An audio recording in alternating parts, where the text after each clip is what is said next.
Hello, this is Oni of the YouTube channel Oni Stuffs, and you're listening to Oni's Stuffs, my podcast-ish video series. This is episode 9, and in this I talk about the recent modification to monster spawner blocks in Minecraft by the new developer Dinnerbone. Now, Dinnerbone is not actually a new developer, like he joined a few months ago, but he's still new-ish, I guess. So, this new monster spawner mechanic, what basically happens is, Vex made a video recently in which he was talking about making a silverfish apocalypse area.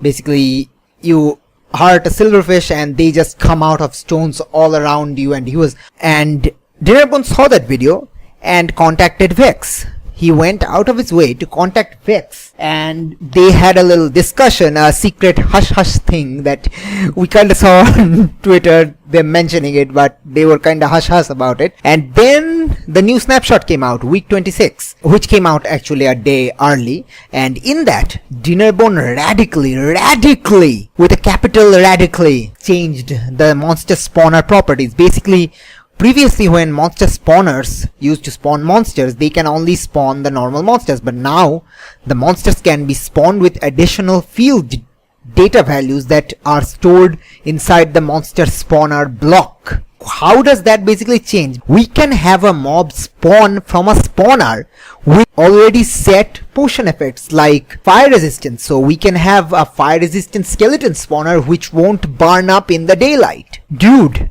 We can use water breathing, so basically mobs will not drown. We can have super jump, which means they super jump, and super jumping spiders is a scary thing. Just gonna point out. We can also add potion effects to a mob, and every time a silverfish with a potion effect takes the potion damage, more silverfish come out, and there we go, Vex's new silverfish apocalypse, which actually he made a video about. Now, we can also have the resistance effects, and resistance 4 gives 100% damage resistance, which means a true invincible mobs. We can have mobs that spawn default angry, like we can have angry wolf spawners and angry pigman spawners. This is awesome.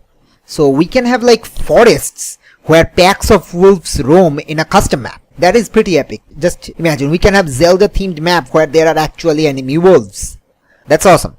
So another thing is that we can have all these. We can have super creeper spawners like those electro creepers, and we can add invincibility to them. Yeah, overpowered? Hells yes. Is that awesome? Yes. Now here's the thing. The resistance 4 invincibility thing actually adds, if you think about it, a completely new gameplay element, a new gameplay mechanic, which no previous updates of Minecraft have done. The avoidance mechanic.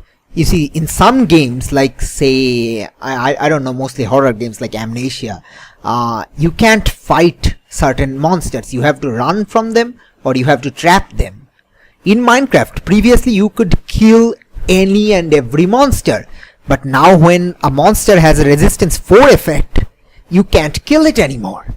Not until the potion effect runs out, but using Seth Bling's filter, hello, he already made a filter, not just 1 but 3.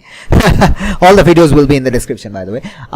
Using which you can set the time limit to be like whole year game time. So the potion's not running out anytime soon. So think about this. You have invincible zombie spawner, and the only way to survive that is to run away, because you can't damage them, you can't kill them. You can run away, you can avoid them, or you can trap them using blocks. That is a whole new game changer for custom maps. Think about it. Think about it for a second. People have commented, this changes everything. Well, this does change everything for custom maps. We have a whole new gameplay mechanic. Just think about that. That's like adding a time machine element to Portal. That's how different the game has become. That is awesome. Okay, now also from Seth Bling's video, you can see we have a set position field. So basically, when a mob spawns from a spawner, you can set the mobs to be teleported to a different location, which can be hundreds of blocks away from the spawner. Imagine that. every time a monster or any animal spawns from a spawner, we can have the animal or monster or basically mob teleported to a different location, which may be hundreds of blocks away.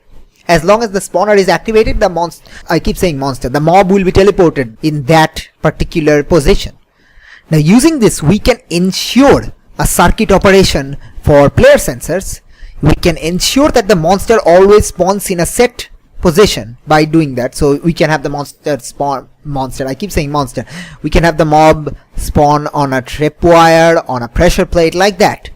But what it also gives us is something I'm pretty sure Vex has already thought up of, which is unstoppable spawners. You see, previously what map makers would do if they'd like an unbreakable spawner is they'd just put the spawner behind bedrock, and there's 6 sides of a spawner, so there's 6 bedrock on side of a spawner, so we can't break the spawner, and they'd just spawn mobs because the spawner is dark. But if you fill up around the spawner, it would become light and the spawner would be disabled. Now here's a thing. Suppose we have a 3x3x3 dark cube in which there is a spawner at the center. Now we set the spawner up such that the mob, once spawned inside that dark room, will immediately be teleported outside at a certain place. There is no way you can stop that spawner from spawning because it's inside a bedrock box which is completely dark. So there is no way to stop the monsters from spawning even if you light up the area. Think about the gravity of that sentence. There is no way you can stop a spawner from spawning monster in your face, because that's how it's set up using the position data. A true unstoppable spawner. That is just incredible. That is just freaking unbelievably incredible. Okay, I'm just going crazy. Like, there's 4 big changes. We have mob varieties, incredible varieties of mobs using potion effects. We have a new gameplay mechanic, avoidance. We have a remote spawning mechanic. We can have the spawner far away from the spawning position of the mob, and we have, by virtue of that, unstoppable spawners. Like, how epic is that? Now, I actually made a post about this in my totally obscure blog, which is also in the description, in which I go over the things in a much more detail. So if you want to read that, you're welcome to entirely.